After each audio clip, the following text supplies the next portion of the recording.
Good morning and welcome to the Core Connection. I'm Mira Rubin here with you on Enlightened World Network, and today's topic is inherited realities. And we've talked a lot about how the stories we tell dictate our experience of the world, but we often don't recognize those stories to begin with, and we even less frequently recognize that what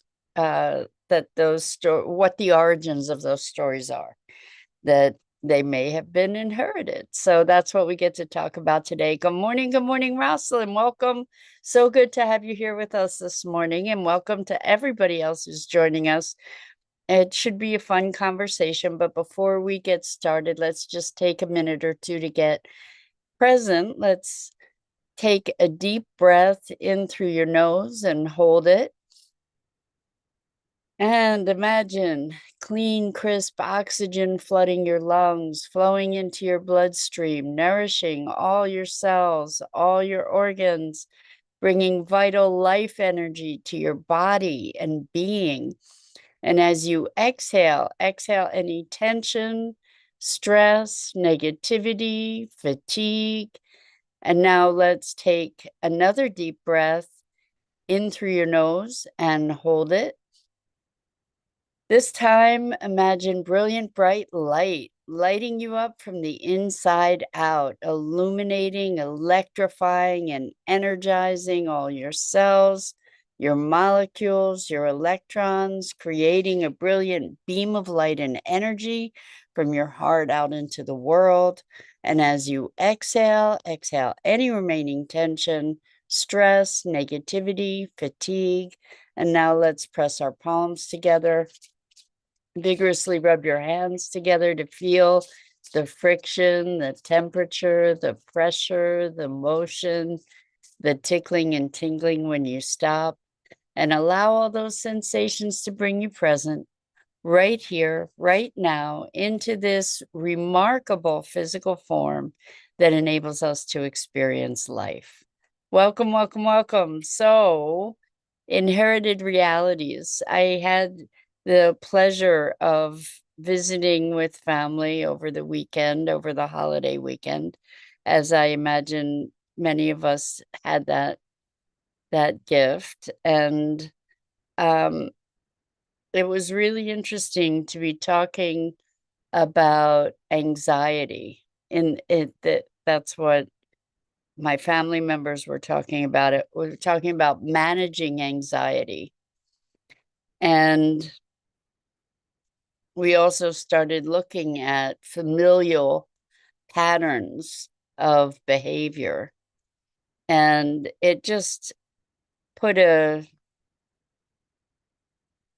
pin in this understanding that we are taught from a very young age what the world is, who we are, how to respond to the world and to life.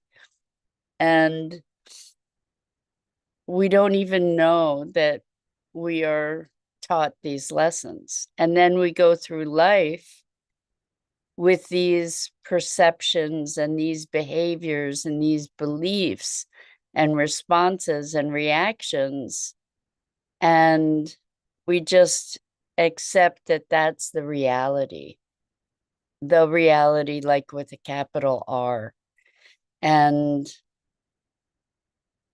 I think it's really useful and freeing to start to recognize that we're indoctrinated from a very young age, not maliciously, but from people who have the belief that things are the way they perceive things to be. And that even in a very unconscious way, We learn from our parents who have whatever behaviors they have toward us, toward each other, toward the world, toward different circumstances. We learn that that's how to perceive, interpret, respond to, react to different circumstances. So, as an example, I had a client who had a massive fear of mice. And in our working together, it became clear that her mother had had a massive fear of mice. And she had just inherited this fear. It wasn't ever considered, it was modeling the behavior that was, or it was repeating the behavior that was modeled by her mother. Her mother had this reaction to mice, and therefore she adopted a similar reaction. It wasn't considered, uh, it wasn't through her own experience with mice. It was really inheriting the behavior pattern from her mother. And this went even more deeply, actually. Her mother had all kinds of issues with driving, and she developed all kinds of issues with driving. Didn't make the association that it was embodying her mother in a way, this behavior, but until she did make that association. And so how much of our lives is actually predetermined by these programs that we have been indoctrinated to in very unconscious ways, that we have been exposed to and received as our fundamental reality. So one of the things that shows up for people in the course of transformation is that we are responsible for the quality of our lives. We're responsible for creating our reality, whether it's for good or not, or whether it's for good or ill. The thing is that when we think about the word responsibility, we think about it in terms of fault or blame oftentimes. I'm responsible for that. In other words, it's my fault. That's not the case. When it comes to this conversation about reality, we inherit so much of it in a way that we're not ever aware of. So yes, we're perpetuating those stories and those perspectives, but we don't, it's typically unexamined. It's typically something that resides below our radar. Once we become aware that those ideas, those behaviors, those patterns are operative, and the only way we can really become aware that those patterns are operative is to recognize that they're not pervasive, to recognize that it's not necessarily commonly held, or that it's not axiomatic, that it's not truth with a capital T. Once we recognize that there might be another way, then we become responsible, able to respond, and to start recognizing that there are choices that are being made in holding those beliefs, patterns, behaviors. And then we start to be able to have some choice about it. But until we're aware, we don't really we can't exist in the realm of choice or free will for that matter, because we are programmed to behave and respond and react and think and feel in certain ways. And it's interesting, you can often, this goes really deep, you can often recognize family members based on speech patterns. I don't know if you've noticed, but siblings, I've noticed that oftentimes siblings can be identified just by their speech patterns, or that there are familial connections between, for instance, mother and daughter might sound very much alike, that the way that people use their voices, the inflections that they use, even the tonalities that they use, sometimes the pitch that they use, is very, very similar within a family. Not to mention expressions that people might use, facial expressions, verbal expressions, bodily expressions can be very, very similar. And why is that? Well, we are literally taught how to speak by our parents, right? We observe, the first humans we observed are typically our family. And so we inherit all kinds of patterns on all kinds of levels. We learn through mimicry in so many ways. And so we're mimicking our parents. We're mimicking responses to different situations. So if our parents respond to things with anger, it's very possible that we would then respond to things with anger. Or we respond to anger in ways that will keep us safe. You know, we develop all kinds of defensive patterns as well that are taught to us, although indirectly. For example, walking on eggshells is a response that we're trained into because we're in a dangerous or explosive kind of environment.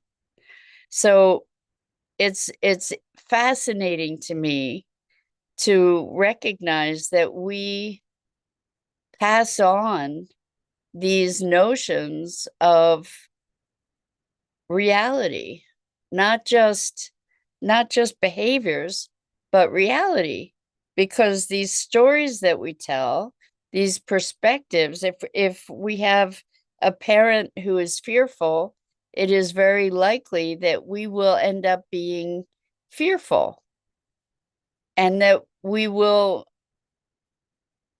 echo those behaviors within ourselves, and we don't even recognize that there's any choice about it, because essentially there isn't. We were indoctrinated before we recognized that there was any choice.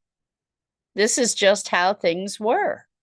And so we adopted those vantage points, those perspectives, without even knowing that they were perspectives, without even having any notion that there was another option or another way to interpret the world.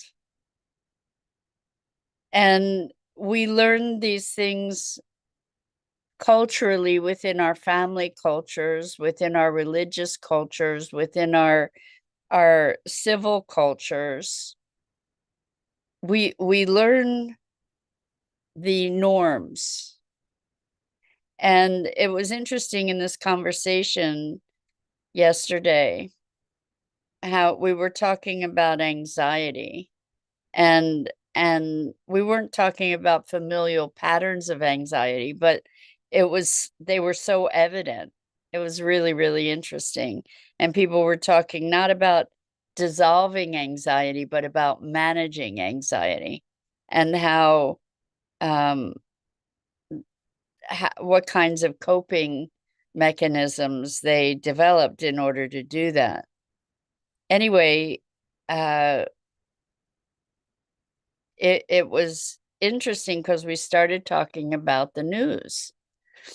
And we have this idea culturally that we have some kind of obligation to be keeping up with the news so that we know what's going on in the world. And the thing is, with the news is largely alarmist and negative and upsetting. It's often the worst of the worst. It was interesting because one person said, well, the news is meant to be the exceptions, and that's why the things that show up on the news are tragedies and upsets. And if we think critically about the news, we can recognize that the news is pretty much about devastation and ugliness and the things that are fear inducing. And when we are fearful, we're much easier to control. Fear is a very powerful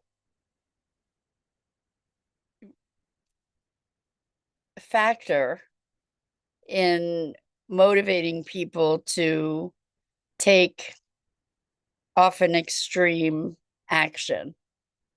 And by generating and cultivating fear, we're making people much more susceptible to influences to that influences that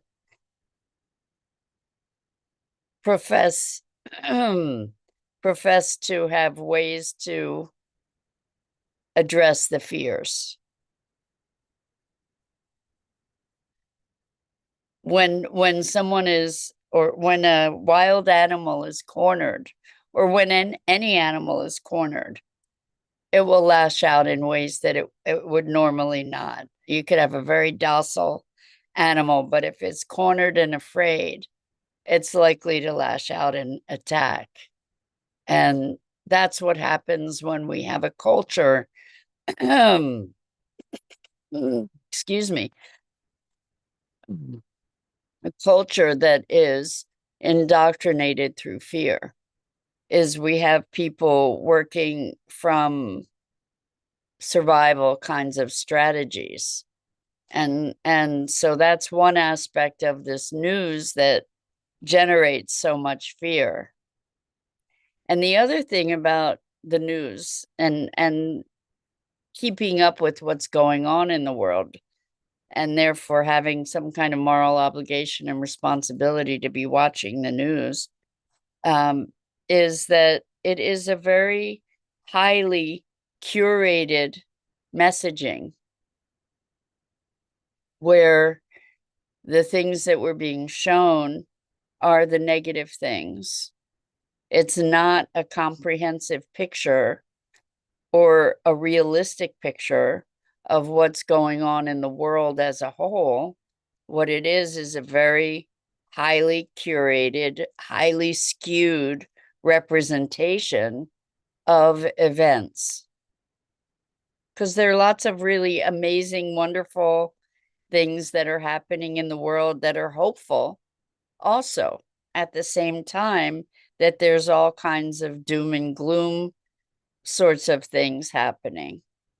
But we don't see the representation of those things. Somehow we are indoctrinated to believe that all of that is less important. And so people, I have clients who have felt a guilt at not exposing themselves to the negativity of the news. Now, here's the thing. It's fine to expose yourself to that as long as, or particularly if you're able to contextualize it, if you're able to not get sucked into the spiral of fear and panic that the news can engender. That the news is propagating a reality. It's another way that we inherit somebody else's reality. And the thing to recognize is that it's not the totality, it's a fractional view of what is happening in the world. And it's a very highly curated, skewed, fractional view. And so when we talk about responsibility to be aware of what's going on in the world, then perhaps we also have a responsibility to expose ourselves to the positive things that are happening. And it's not served up to us on a silver platter.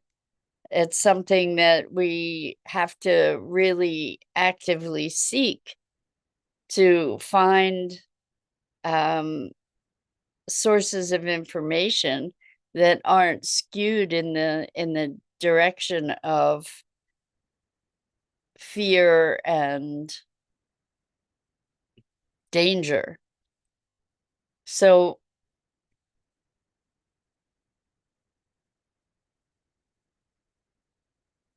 that's what we're looking at here, is what does it take to curate our own experience, to recognize that we are the creators of our reality. There is a lot of input in the world, and when we become more conscious of our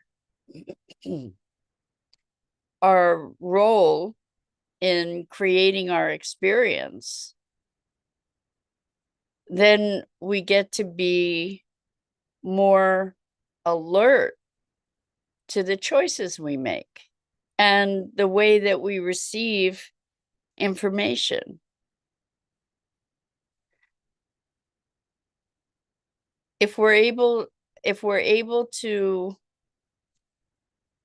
self-modulate, great. If exposing ourselves to certain information through the news, for example, is something that we haven't been able to integrate in a way that is life affirming, if it becomes something that we get very freaked out about and panicked about, how does that serve anybody? If we cannot, if we allow ourselves to become incapacitated and to be present only to that fear, how are we benefiting anybody? To be listening to just that aspect or that presentation or that perception of the world, when we allow somebody else to dictate where we put our attention at the expense of other things that also require attention, we're giving away our sovereignty. We're giving away our wholeness. And so I invite you to be conscious,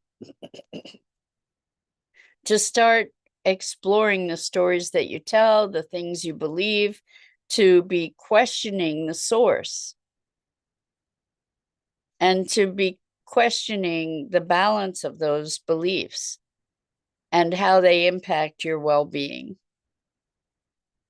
Because we can transcend our inheritance. So that's it for today. I'm Mira Rubin. This is the Core Connection. And I go live here each weekday morning at 9 a.m. Eastern on the Enlightened World Network Facebook page and YouTube channel. And I invite you to please like, follow, and share Enlightened World Network and me. The links are in the description. And as always, it is such a pleasure and privilege to have the opportunity to share these morning musings on what it is to be human. And so until next time, so much love to you.